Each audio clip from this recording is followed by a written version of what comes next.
से शिप के नीचे लगे होते हैं ना लंगर अंदाजी के लिए, वो स्टाइल। अच्छा, साथ साथ आप बता रहे थे डॉक्टर साहब कि ये जर्मनी में पहुंचने के बाद आपका वो खुराक वाला हुआ कि आपको वो पहले तसर बड़ा लगा कि मैं नहीं रह सकता, फिर ऐसा ऐसा आलू जब खाए तो पता लगा कि नहीं अब रह सकते हैं यहाँ पे, तो उसके बाद आगे अब हम एयरपोर्ट के करीब पहुंच गए हैं। और ये जो 17 फरवरी का जो तल्लुक है ना डॉक्टर साहब की ज़िंदगी के साथ, उसको अब हम जाके यहाँ से कंटिन्यू करेंगे। ये देखें साथ साथ ये ऊपर इन्होंने 2 टर्मिनल्स को कैसे मिलाया हुआ है, चल रही हैं छोटी छोटी गाड़ियाँ ऊपर। तो ये 17 फरवरी 1975 को डॉक्टर साहब जर्मनी में तशरीफ़ लाए और उन्होंने अपनी थोड़ी सी तफसील बताई कि आने के बाद उनके साथ क्या क्या बीती। अभी हम एयरपोर्ट पे जाएंगे और इनकी वो यादें दोबारा ताज़ा करेंगे जब ये पहले दिन जर्मनी में उतरे और एयरपोर्ट से शेल्टर से बाहर निकले, और फिर आइंदा आगे हम इंशाल्लाह स्टेप बाय स्टेप इनकी ज़िंदगी के मुख्तलिफ वाक़यात हालात साथ साथ इंशाल्लाह ताला बयान करते जाएंगे। डॉक्टर साहब की आमद जर्मनी में हो गई 17 फरवरी 1975 को, और उसके बाद उन्होंने बताया कि मुख्तलिफ मराहल से गुजरते एक जो सबसे बड़ा मरला था वो था उनका वो जो वीज़ा मिलने वाला। इधर जो भी शख्स आता है यूरोप में या जर्मनी, उसके लिए सबसे बड़ा जो होता है कामयाबी वो होता है वीज़ा, यहाँ के रहने की रहायश, रेजिडेंस वीज़ा। तो ये अभी डॉक्टर साहब आप बताएंगे, थोड़ा सा इसके ऊपर रोशनी डालें कि कैसे। नॉर्मली जो स्टे होता है वो 3 महीने का होता है जी। चूँकि उस ज़माने में वीज़े वगैरह नहीं होते थे पाकिस्तानी लोगों के लिए जी, तो इसलिए वीज़ा भी नहीं था लेके आए। तो एक एंटी की स्टैम्प लगती थी पासपोर्ट में, लेकिन उस वक्त एंटी की स्टैम्प भी मुझे नहीं लगाई। वो बड़ा डिपेंड करता है पुलिस अफसर के ऊपर, जेल चाहे तो लगा दे स्टैम्प, तो अगर स्टैम्प लग जाए तो फिर मस्ट है आपको 3 महीने के अंदर अंदर अपना परमानेंट स्टे करना या मुल्क से बाहर जाना। ठीक, तो हमारे तो स्टैम्प नहीं थी, लेकिन फिर भी वो जो लीगल प्रोसेस होता है वीज़े का वो हमने शुरू किया। थोड़ी सी आवाज़ तो उस ज़माने में ये था कि जो हमने रब्ता किया जी अपने किसी दोस्त से जिनको ज़ुबान भी आती थी, मुझे तो ज़ुबान भी नहीं आती थी। अच्छा, तो वो शाहिद साहब थे उस ज़माने में, वो बात पा गए हैं, दर्जात बुलंद करे, बड़े कोऑपरेटिव थे। तो मानो वो मुझे जब लेके गया पुलिस अफसर के पास, तो वो एक बूढ़ा सा पुलिस अफसर था। ठीक है, तो उसने कहा कि ठीक है आप अंदर आए, आपके फिंगरप्रिंट्स होंगे। और पहले उसने थोड़ा सा परेशानी का इज़हार किया कि आगे हमारे पास बहुत सारे फॉरनर हैं। अच्छा, तो हम इतने वीज़े नहीं दे सकते लोगों को। ठीक है, तो बहरहाल वो कर नहीं कुछ सकता था, कानून था और कानून के सब उसको देने पड़े। अच्छा, तो वो मुझे फिर अंदर ले गया, उसने फिंगरप्रिंट्स लिए हमारे। अच्छा, और उसके बाद मेरे पासपोर्ट पे उन्होंने मुस्तकिल स्टैम्प का वीज़ा लगा दिया। अच्छा, और वो वीज़ा जब मिल जाए तो उसके बाद फिर आपको काम करने की भी इजाज़त होती है। अच्छा, आप लीगली काम कर सकते हैं। ठीक है, तो बहरहाल वो वीज़ा मिलने के बाद ये मुझे वीज़ा मिला है तकरीबन 4 अप्रैल 1975 को। ठीक है, और जब वीज़ा मिल गया और वीज़े से पहले मरला था वो मकान का था। अच्छा, तो बहरहाल मेरे पास पैसे थे जो पाकिस्तान से लेके आए हुए थे, तो वो मैंने अपने खर्च किए। ठीक है, और तो वो बहरहाल हमने लेके तो वो माकलर के पास गया जो एजेंट है जिसने मैं मकान ढूंढ के देना। ठीक है, तो वो मकान भी मैंने ले लिया। ठीक है, तो फिर ये था कि अपना हाँ जी वो काम मकान का भी हो गया। अच्छा, और जब वीज़ा मिल गया परमानेंट, तो फिर अब कोशिश ये थी कि कोई हमें काम भी मिल जाए ऐसा। ठीक, तो उसके लिए सबसे बड़ा जो प्रॉब्लम था वो लैंग्वेज का मसला था। यहाँ पे इंग्लिश भी बहुत कम लोग जानते थे उस ज़माने में, अब तो काफ़ी बेहतर हो गया। उस ज़माने में लोग जो थे वो कम जानते थे। अच्छा, इंग्लिश भी। बहरहाल एक मसला था, तो मेरा एक अजीज़ दोस्त था, मैंने उसको कहा भी बात सुनो, ये मुझे बताओ कि काम ढूंढने के लिए क्या किया जाए। उसने कहा कि तुम ऐसे करो, जर्मन ज़बान में कहते हैं पर्सनल ब्यूरो, तो तुमने वहाँ पे जाना है और उनको पूछना है कि मुझे पर्सनल ब्यूरो का जगह बताओ, तो फिर उसको तुमने कहना है कि जर्मन ज़बान में कि haben Sie Arbeit। ये दो लफ्ज़ थे जो मैंने रटे पहली दफा याद कर लिए फिर। अच्छा अच्छा अच्छा। तो मेरे ख्याल आपकी बड़ी खुशकिस्मती रही है कि आपको दोस्त मुयसर आते रहे हैं हर फील्ड पे। कोई तल्लक बनता रहा है कि अल्लाह ताला ने उससे रहनुमाई की। तो 12 में वो मेरे दोस्त हैं जिनके पास पहले जहाँ पे स्टूडेंट स्टे था।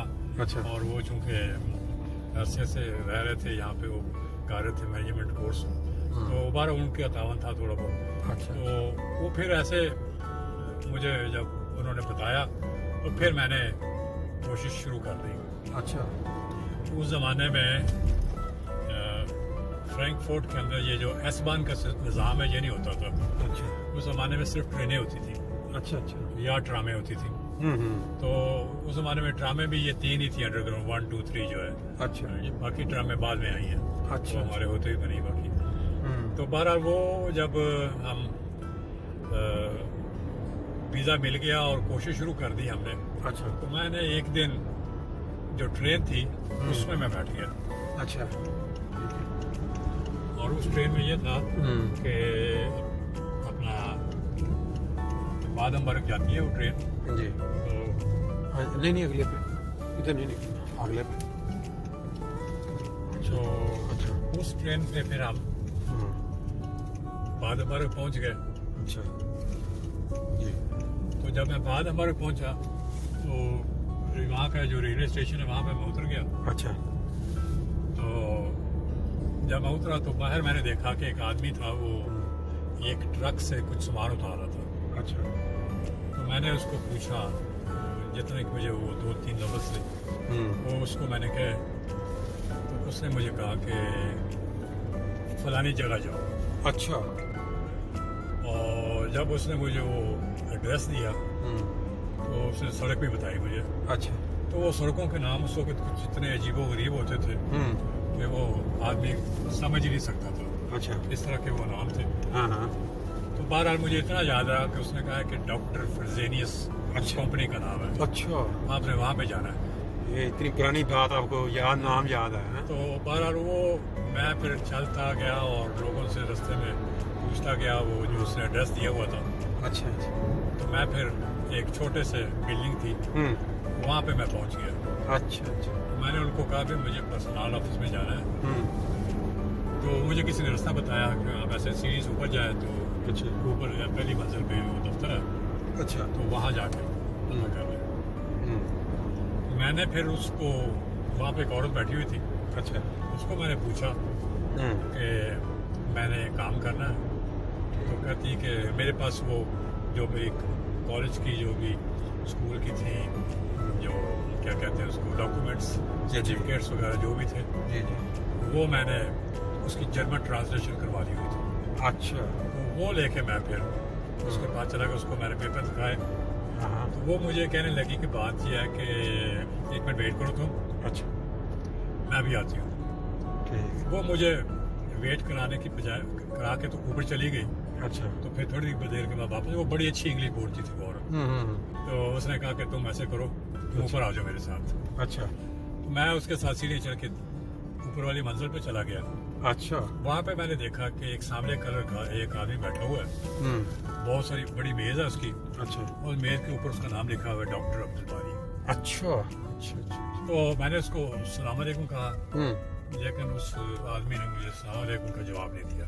अच्छा। मैंने कहा ये तो बड़ा काम खराब हो गया, लगता है कोई इतना कोऑपरेटिव आदमी नहीं है। ठीक है। तो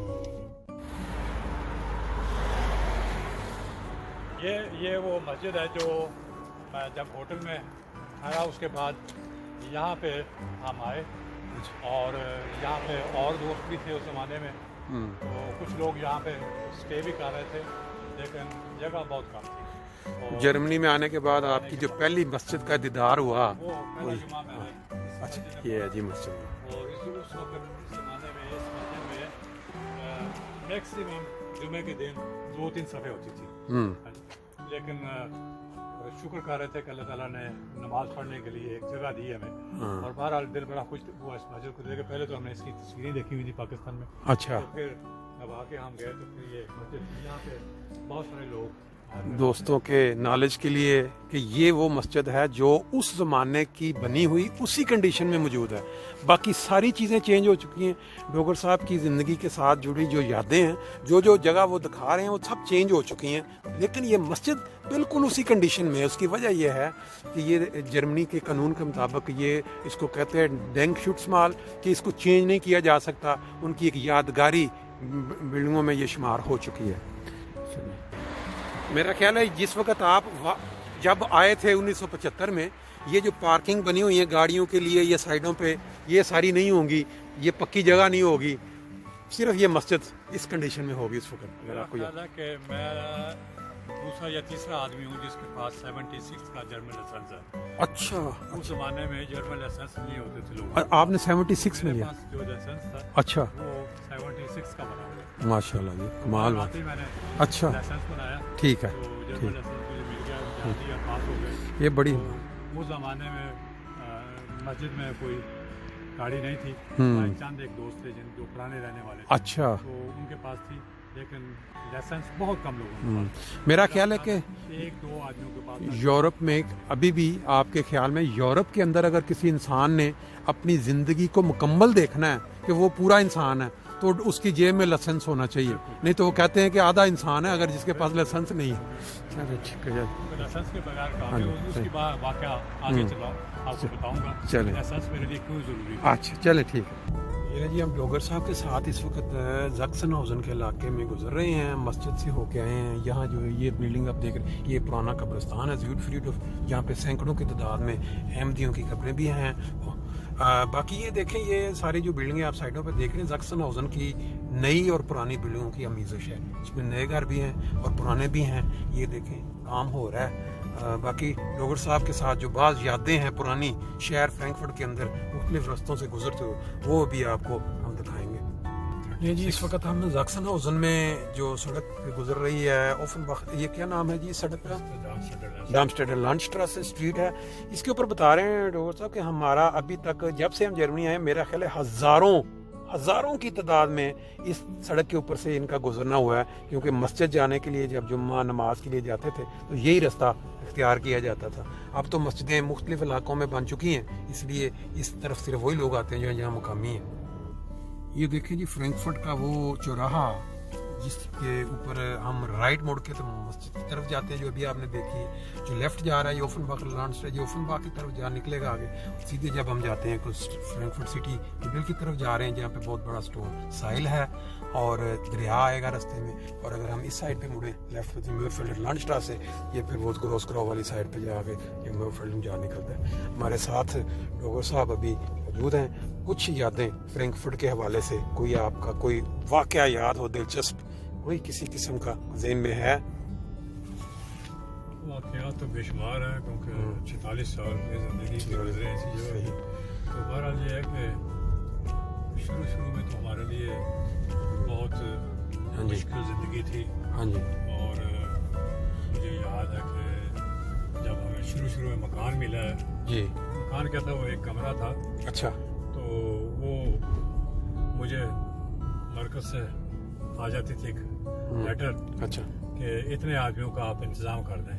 अच्छा, तो मैंने कहा था कि मैंने क्या इंतजाम करना है, हाँ, मेरा ये कमरा है, इसके अंदर जितने आदमी आप भेजने चाहें, अच्छा, तो वो भिजवा दें। अच्छा। तो बड़े उस वक्त जेलमी साहब होते थे, अनवरी साहब। अच्छा। तो वो अनवरी साहब का बस लेटर आ जाता था पर्ची, इतने आदमियों के इंतजाम। तो फिर बाहर मुझे अच्छी तरह याद है, शरीफ रहमान साहब थे, ख्वाजा नईम साहब थे, अच्छा, इस तरह बहुत सारे, और ये दोनों हो चुके हैं। शरीफ रहमान साहब 70s के दौर के इधर मौजूद। अच्छा, वो हमसे बहरहाल बाद में आए थे। अच्छा। बहरहाल उस वक्त मेरे पास थी रहाइश, तो फिर हम उनको कहते थे भाई आप आ जाएं, ठीक है। तो जितने भी दोस्त होते थे जी, तो फिर हम रखते थे। अच्छा। और ये जो एक खास वाक़या जो मुझे अच्छी तरह याद है, वो ये था कि शुरू में जो मस्जिद में दोस्त आते थे मेहमान, उनकी मेहमान नवाजी का कोई खास इंतजाम नहीं था। अच्छा। क्योंकि उनके पास भी इतना बजट नहीं था, ठीक है, कि वो मेहमानों की मेहमान नवाजी करें। अच्छा। और लंगर खाना भी वो भी कोई नहीं था, भी कोई नहीं था। अच्छा। तो महदूद से लोग होते थे शुरू में। अच्छा अच्छा। तो बहरहाल जब हम लोग आए हैं तो उस वक्त फिर ये सिस्टम शुरू हुआ, ठीक है, कि जो भी आए मेहमान, हाँ जी, उसको चाय जरूर पिलाई जाए और खाना दिया जाए। अच्छा। और वो 3 दिन के लिए मेहमान होगा। अच्छा अच्छा अच्छा। बहरहाल ये हदीस में भी है हाँ। कि मेहमान जो होता है उसकी 3 दिन तक मेहमानवाजी करनी चाहिए। जी जी। तो बहरहाल उस जमाने में फिर जो भी मेहमान आते थे, और उसका तरीकेकार फिर ये था कि एक रजिस्टर बनाया गया। अच्छा। और उस रजिस्टर में नाम लिखे जाते थे, ठीक है, और उसके साथ फिर उन 3 दिनों के बाद उनको फिर जज़ाकल्लाह कह दिया जाता था। हाँ, तो इस अच्छा, तरह बहरहाल वो इसके किचन नीचे केलर में एक किचन बना, ठीक तो ठीक वो ठीक। पहला अच्छा। लंगर था जो यहाँ पे शुरू हुआ। माशाल्लाह। देखिए जी, साथ साथ आपकी बातों के साथ साथ जो है ना, ये फ्रैंकफर्ट के वो खूबसूरत नज़ारे हैं जो दुनिया में लोग बैठ के तरसते हैं कि हम भी कभी मौका मिले तो जाकर देखें। यहाँ हमारे साथ साथ आप फ्री में देखेंगे इंशाल्लाह ताला। अभी हम जिस सड़क पे जा रहे हैं, ये आगे जाके मेन जो साइल स्टोर, वो तो बंद है आजकल, तो बाकी हम कोशिश करते हैं कि दरिया के साथ साथ आपको नज़ारे दिखाएं। जी, डॉक्टर साहब ने अभी मुझे इस तरफ तवज्जो दिलाई कि ये जो सामने बिल्डिंग आ रही है, स्टट वेयर के इसको हम कहते हैं, ये भी इनका एक काम का एक हिस्सा रहा है। इसमें भी इनको काम करने का मौका मिला। ये साहिल है, आगे चलेंगे तो यहाँ पे ये इनकी अब बिल्डिंग, वो उस जमाने में बिल्डिंग बिल्कुल और तरह की होती थी, लेकिन अब ये नई बिल्डिंगें, नई शक्ल दे दी गई है इनको। यहाँ भी ये भी, इससे भी इनकी यादें वाबस्ता हैं कि जो काम इन्होंने किया जर्मनी में मुख्तलिफ जगहों पे, ये भी उसका हिस्सा था। ये देखें, ये आज का जो मॉडर्न स्टाइल है उसके मुताबिक ये बिल्डिंग तमीर हो चुकी है। उस जमाने में इसकी शक्ल बिल्कुल और होगी। जी, डॉक्टर साहब बता रहे हैं कि ये जो सामने आप देख रहे हैं, ट्राम का स्टॉप अब बना हुआ है, ट्रेन चल रही है। यहाँ उस वक्त सिर्फ बस चला करती थी, सिर्फ एक बस का स्टॉप होता था, और यहाँ से लोग बस पे बैठ के मस्जिद को जाना है या जिधर। और बाकी ये जो आप काम का बता रहे थे, ये जो ट्रैवल, इसका थोड़ा सा बता दें। जरा अभी हम पहुंचे यहाँ पे, मैं आपको बता दूं